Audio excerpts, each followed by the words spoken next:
ان کے ساتھ ساتھ ایم کیو ایم کے ساتھ میرا بہت اعتماد کا اور احترام کا رشتہ ہمارا مزید مضبوط ہوا، اور ہم نے مل کر جو چیلنجز تھے بڑے شدید قسم کے، چاہے وہ سیلاب تھا، تاریخ کا سب سے بڑا سیلاب، چاہے وہ پاکستان کا ڈیفالٹ ہونے کا خطرہ تھا، چاہے وہ خارجی تعلقات جو تباہ ہو چکے تھے ان کو ریپیئر کرنے کا معاملہ تھا، اور جو معاشی اور چیلنجز تھے، جو مہنگائی کے چیلنجز تھے، ہم نے ان کو مل کر حل کرنے کی کوشش کی۔ لیکن میں یہ بات بلا خوف تردید کہنا چاہتا ہوں کہ ایم کیو ایم کے ساتھیوں کو میں نے انتہائی پرجوش پایا، اور معاملات کو طے کرنے میں خلوص دل کے ساتھ ان کی جو تعاون تھا، میں نے پہلے بھی اس کا شکریہ ادا کیا، مگر آج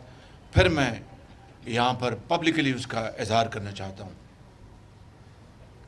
میں سمجھتا ہوں کہ اگلا الیکشن یہ فیصلہ کرے گا کہ کیا پاکستان نے ترقی اور خوشحالی کی طرف جانا ہے۔ انشاءاللہ اللہ تعالیٰ نے چاہا تو یہی فیصلہ ہوگا، مگر جو قوتیں، وہ عناصر جو پاکستان کو سیاسی اور معاشی اور سماجی انتشار میں مبتلا دیکھنا چاہتے ہیں، ان کی سازشیں آج عروج پر ہیں، اور اس کا ایک واحد حل ہے کہ جو 4-5 سالوں میں جس برے طریقے سے دشنام ترازی، گالی گلوچ، ایک دوسرے کے خلاف بے بنیاد الزامات کی بوچھاڑ، اور سب سے بڑھ کر جھوٹ اور شبانہ روز جھوٹ بولا گیا، اور پاکستان کے معاشرے میں جو زہر گھولا گیا، میں سمجھتا ہوں کہ اس الیکشن نے اس بات کا ثبوت مہیا کرنا ہے کہ اس ملک کے اندر سیاسی قیادت میں وہ شعور ہے، میں وہ حوصلہ ہے، اور وہ ولولہ ہے کہ ان تمام معاملات کو باہمی مشاورت، تعاون اور بھائی چارے کے ساتھ حل کرتے ہوئے اس زہر کا خاتمہ کرے۔ اور یہ زہر ایک دن میں ختم نہیں ہوگا، ایک سال میں ختم نہیں ہوگا، اس کو کئی سال لگ جائیں گے، لیکن ہم نے اس الیکشن کے نتیجے میں اس طرف ہم نے سفر کا آغاز کرنا ہے، ترقی اور خوشحالی کا، امن کا، پاکستان کو اس کے کھوئے مقام کو واپس دلانے کا، پاکستان کو اس خطے میں ایسے ممالک جو ہم سے کوسوں میل پیچھے تھے آج ہم سے آگے چلے گئے، ایک بڑا ایک حادثہ ہے، یہ شومی قسمت ہے ہماری۔ لیکن جب قوموں میں اس طرح کے چیلنجز آئیں، اس طرح کے کٹھن مسائل آئیں، چیلنجز آئیں، تو پھر قوم وہی زندہ رہتی ہے جو ایک ہونے کا فیصلہ کرتی ہے، یکجاں دو غالب ہونے کا فیصلہ کرتی ہے، اور یہ دل کی اتھاہ گہرائیوں سے فیصلہ کرتی ہے کہ ہم اپنے اختلافات کو ختم کر کے اس سے بالاتر ہو کر اپنی ذات سے، پسند ناپسند سے، اور ہم اس ملک کے کروڑوں عوام کی خوشنودی، ترقی اور خوشحالی کے لیے ہر چیز وقف کر دیں گے۔ میں سمجھتا ہوں کہ یہی وہ واحد راستہ ہے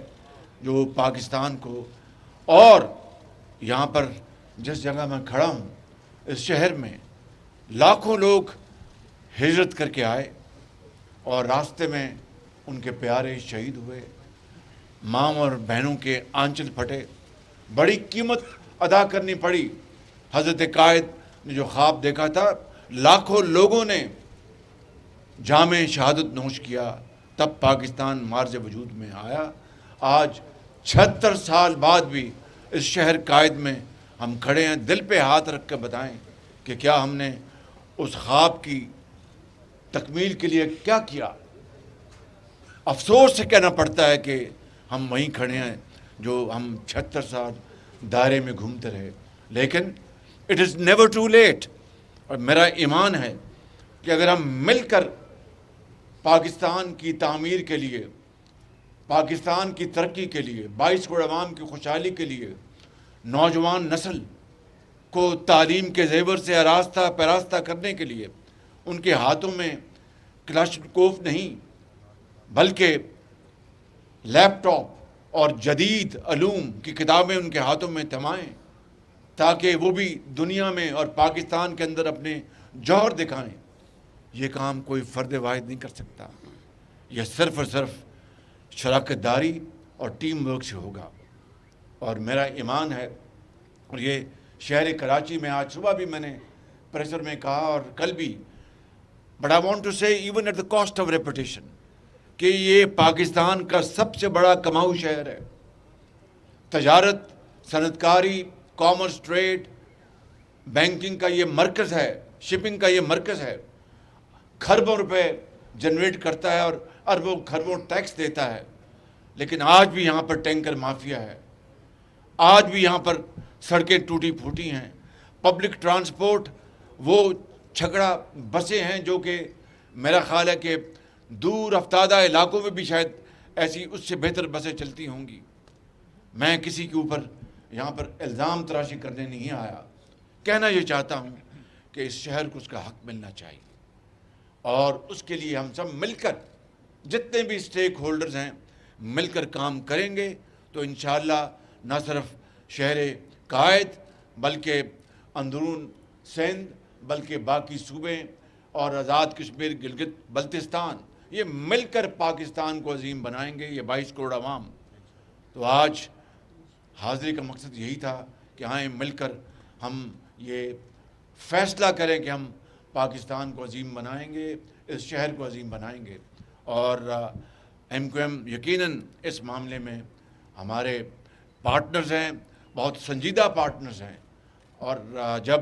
میں نے بات عرض کر دی کہ جب 16 مہینے مجھے ملے تو مزید اعتماد حاصل کیا،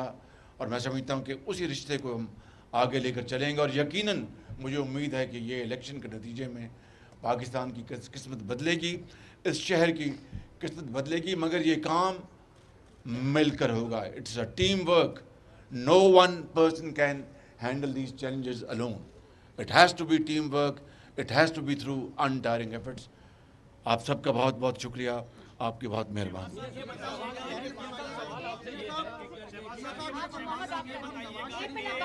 شہباز صاحب یہ بتائیے گا کہ مریم جو ہے وہ بڑی خطرناک جو ہے معاشی مشکلات کا شکار ہے، تو معاملات قومی حکومت سے حل ہو سکتے ہیں؟ دیکھیے، یہ جو عوام کا جو مینڈیٹ ہے،